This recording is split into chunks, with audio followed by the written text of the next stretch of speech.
sons, and they will stand by you even unto death. However, if you are indulgent, but unable to make your authority felt, kind-hearted, but unable to enforce your commands,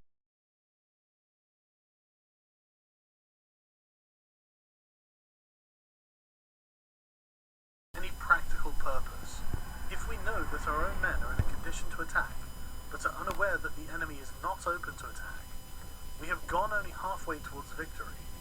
If we know that the enemy is open to attack, but are unaware that our own men are not in a condition to attack, we have gone only halfway towards victory.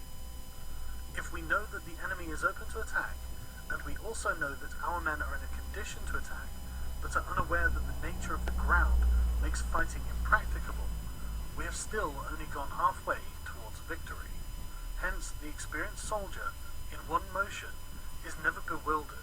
Once he has broken camp, he is never at a loss. Hence the saying, if you know your enemy, and you know yourself, your victory will not stand in doubt. If you know heaven and you know earth, you may make your victory complete. 11. The 9 situations. Sun Tzu said, the art of war recognizes 9 varieties of ground. 1. Dispersive ground. 2. Facile ground. 3. Contentious ground. 4. Open ground. 5. Ground of intersecting highways. 6. Serious ground. 7. Difficult ground. 8. Hemmed-in ground. And 9. Desperate ground.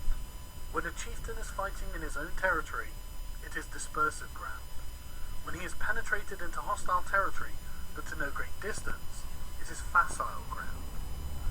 Ground the possession of which imports great advantage to either side, it is contentious ground. Ground on which either side has liberty of movement is open ground.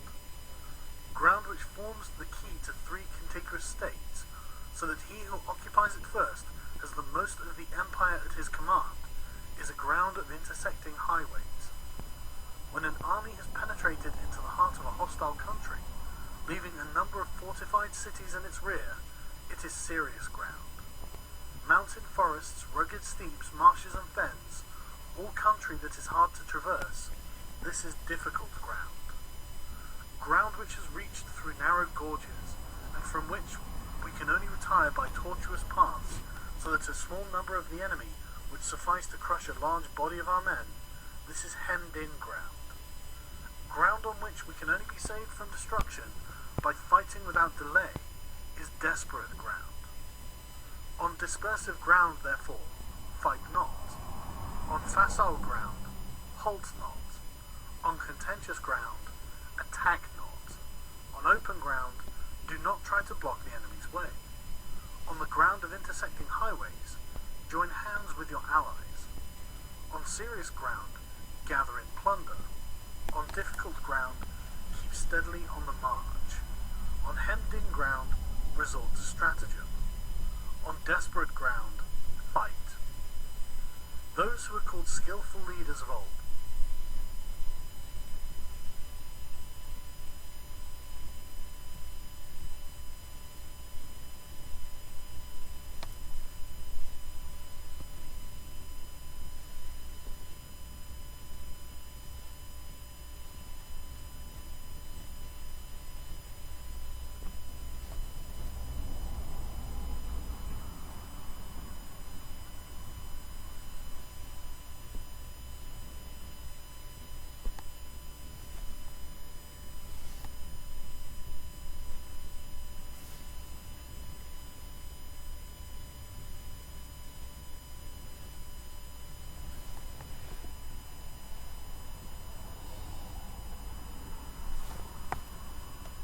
knew how to drive a wedge between the enemy's front and rear, to prevent cooperation between his large and small divisions, to hinder the good troops from rescuing the bad, from the officers from rallying their men.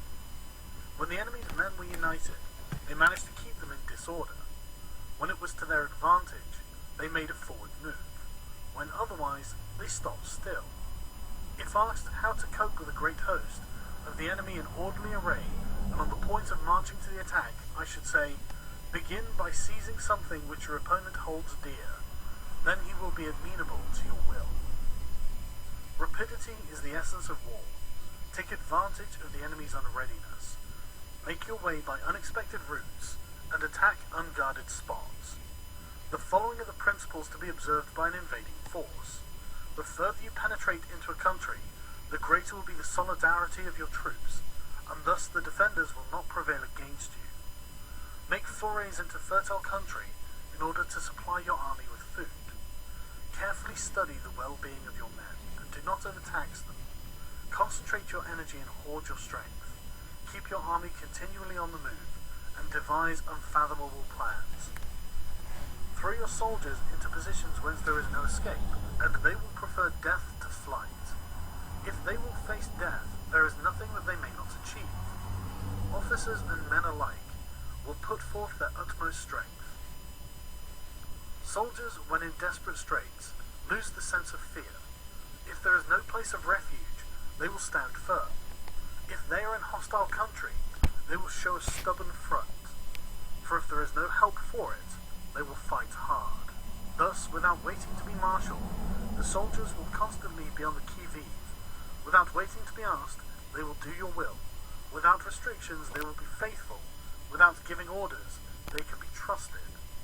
Prohibit the taking of omens, and do away with superstitious doubts.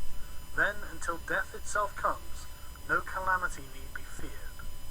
If our soldiers are not overburdened with money, it is not because they have a distaste for riches. If their lives are not unduly long, it is not because they are disinclined to longevity. On the day they are ordered out to battle, your soldiers may weep, those sitting up bedewing their garments, and those lying down letting the tears run down their cheeks. But let them once be brought to bay, and they will display the courage of a Chu or a Qi. The skillful tactician may be likened to the Shuai Yuan. Now the Shuai Yuan is a snake that is found amongst the Chuang Mountains. Strike at its head, and you will be attacked by its tail. Strike at its tail, and you will be attacked by its head. Strike at its middle, and you will be attacked by head and tail both. Asked if an army can be made to imitate the Shuai Yuan, I should answer yes, for the men of Wu and the men of Ye are enemies, yet if they are crossing a river in the same boat and are caught by a storm, they will come to each other's assistance, just as the left hand helps the right.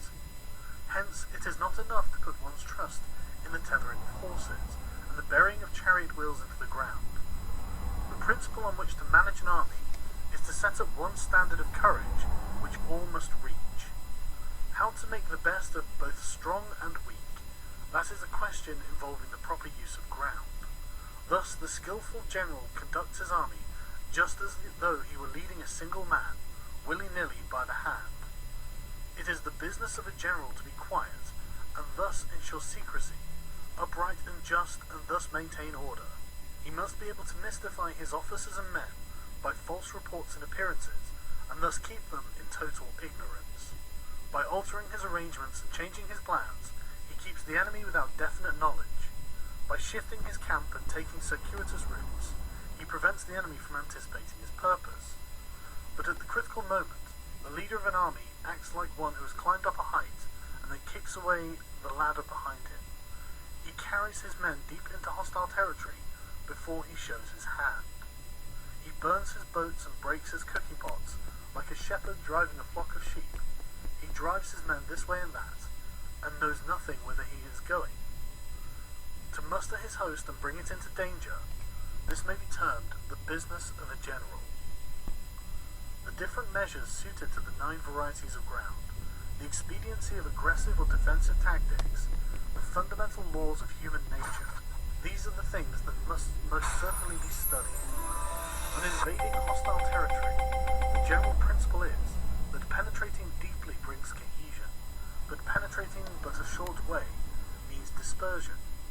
When you leave your own country behind and take your army across neighborhood territory, you find yourself on critical ground. When there are means of communication on all 4 sides, the ground is one of intersecting highways. When you penetrate deeply into a country, it is serious ground. But when you penetrate a little way, it is facile ground. When you have the enemy's strongholds on your rear and narrow passes in front, it is hemmed-in ground. Where there is no place of refuge at all, It is desperate ground.